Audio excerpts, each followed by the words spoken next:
Hey ladies, it is so important that we gatekeep our energy from people who do not know the value of it.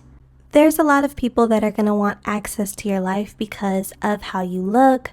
People are very superficial, so if you're a beautiful woman, people are going to want access to you just to be in your presence. They want to bask in the beauty, they want to bask in the benefits that come with looking like you, right? They want to be attached to someone that looks like you because they think that proximity means that some of your beauty, some of your favor, some of the benefits of you will rub off on them, you know?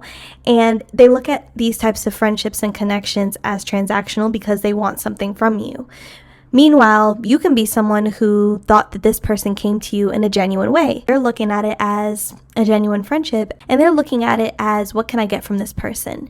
And I think there's two different people in this world, and there's a stark difference between them. There's the people who are looking to take advantage, and the people that bring value. People with intrinsic value who add lots and lots of meaning and purpose to the world. They're tastemakers. They change the world in different ways through different industries and different facets. These are people that are usually very valuable innately, but are not treated like they're valuable. They're treated as resources and as things to draw inspiration from, but never give credit to, or things to take advantage of, but never reciprocate. So I want to share this video that I found regarding this topic, and then I'll come back for my 2 cents. I have to gatekeep my energy because I have the natural ability to make people feel seen, especially in relationships. You come into my life, and I've heard this a lot, people don't expect to actually like me. I don't know what the fuck that's about. And they end up enjoying my presence. They're bathing in it. They're soaking in it. I'm giving them grace. I'm giving them the time to be, I allow them to be themselves. I give them the freedom to be themselves, the space. I communicate. I let them know how I like to move within relationships. I give them time to adjust. I love to learn about them. I'm inquisitive about their own life. They do something that I've already told them that I don't like. And I'm a leaver. As much as I'm a lover, I'm a leaver. So now when I leave you, now they're upset with me. They're confused. They're running around trying to make sense of it all. They're painting me out to be the bad guy. They're grasping at straws just to get a taste of the energy again. They're trying to orbit after it. This is how I've ended up with stalkers. This is how I've ended up with people coming back, trying to test the scene and make sure that, oh, I'm still receptive of them. I gatekeep myself because I know the power of my energy. I know that. I'm very aware of it. And the wrong person will abuse that. They will mistreat it. They won't know how to handle it. So when I'm gone, now they're filled with regret. They'll eventually come back and tell me that, oh my gosh, I really just fumbled and I made a mistake and yada, yada, yada. But you had me. You didn't know what to do when you had me. Okay, so off the rip, she mentions how, people come into her life and they always approach her with the same talking point, which is, I didn't expect to like you. Man, have I experienced this so many times. I've had so many people say, wow, you're such a kind person. And they say it in a way where they were not expecting me to be a good person. They weren't expecting me to be a good friend, to be so loving, to be so full of kindness and goodness. And they perceived me before to be a bitch, if we're just being honest. I always find that funny because what about me made you believe that? Was it my resting bee face? Was it that I'm very stern in my stature? Like, what about me relayed the message to you that I was someone who you should be threatened or intimidated by? Nonetheless, here they are still in my face trying to be friends. It doesn't make sense, but that's neither here nor there. I just found it funny that that's something that she also experienced. She then goes on to say how after they are done perceiving her in a negative light and realize that she's not a threat, she's actually very kind, not like anything they expected, they end up bathing and soaking up her good energy because she is a good person, because she makes people feel seen, heard, and valued. As people who bring value to the world naturally do, we naturally make people feel good, we make people feel uplifted. They soak that up. They feel like you are the source of goodness. They want to bathe in your energy. They want to always be on the phone, and they always want to drag you into their drama. They always need your approval or need your advice, right? Because they need your energy to feel good about themselves or to have a good sense of direction in life. But they never want to return the favor. And I love how she also mentioned too that, throughout her getting to know this new friend, she gives them space to be themselves. What does this mean? I already know what she means by this because I feel like I've just always been this type of person, and I had to stop being this type of person, and I had to pull myself away from people. You give people grace, meaning if someone tends to be a type of person who talks over you while you're having a conversation with them, you may brush it off. You'll be like, oh, she just maybe, doesn't know how to wait for the other person to stop talking before she talks. You may brush things under the rug, like, oh, maybe she just forgot my birthday this year. Or you may gift her something or celebrate her for something, but when something happens for you, she doesn't actually go out of her way to plan and celebrate you, right? You give people grace because you just take them for face value. You're just like, all right, well, this is maybe who you are. Maybe you don't think twice about these things. Maybe you're not as intentional as me. Maybe you don't take things into consideration on a deep level. Like maybe you're just selfish and don't realize it, right? You give chances after chances after chances, and you give people lots and lots of grace, even when they don't deserve it. And then this is where the hat drops. There will be a time where this person will be tap dancing all over your emotions and being sloppy, and you're giving them grace and grace and grace. And then something will happen that crosses a boundary and that you're not comfortable with. Everybody has their limits, everybody has their standards. And even if it's a friend that you're still getting to know, or a family member who is still learning how to be around you now that you're an adult and not a baby or a child anymore, when they cross the line, you naturally will speak up for yourself, right? And a lot of times these people, because they're narcissistic, because they're sociopathic, because they only care about themselves, and again, using you for your resources, your energy, and your attention, they're not going to hear you when you tell them or try to hint to them that something they're doing is bothering you or upsetting you or crossing a line. They are so selfish, they are so self-focused, and they are so wrapped up in themselves and making themselves feel good that they completely ignore how you feel in the situation and what they've done to hurt you. Even though, again, you are a person who has given them grace, you've given them chance after chance after chance.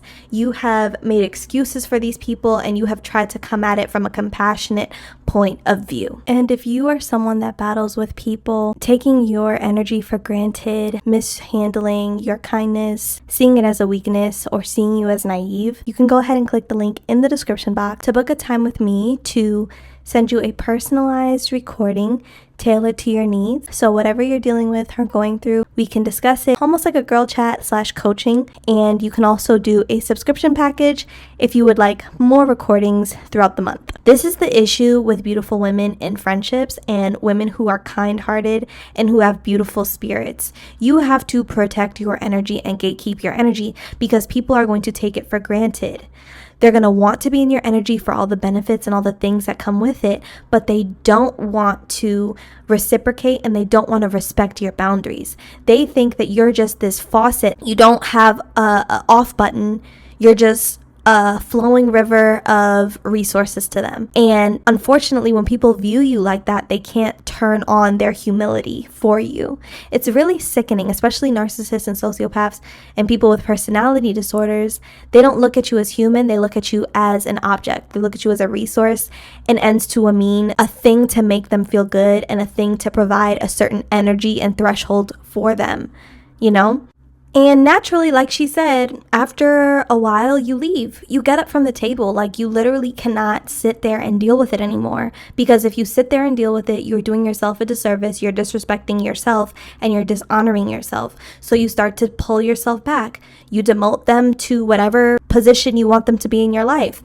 And you begin to realize that this whole time, they were using you for your energy, and you were being sloppy by giving yourself to them, by answering the phone every time they call, by being there and being available all the time, by showing your hand and sharing your business with them and being an open book and being so caring and loving for people who don't necessarily deserve that from you or didn't prove themselves to be worthy of that from you. And once you pull back, now you're the bad guy. How is it that I'm the bad guy because I peeped game? It's like these people want you to be slow. They want you to stay clueless and naive and dumb so that they can keep benefiting from your lack of boundaries. I'm sorry, but no, that is not how this works. I will not be allowing myself to be used by somebody, and you can't even reciprocate the smallest thing, but you want all of this stuff from me. I have a family member like that. You know, it's like I started getting close to her. I was getting called 3 times a day for nonsense. Her and her baby daddy this, and her and her baby daddy that. The same baby daddy who I told her what to do to leave, and she wouldn't leave him.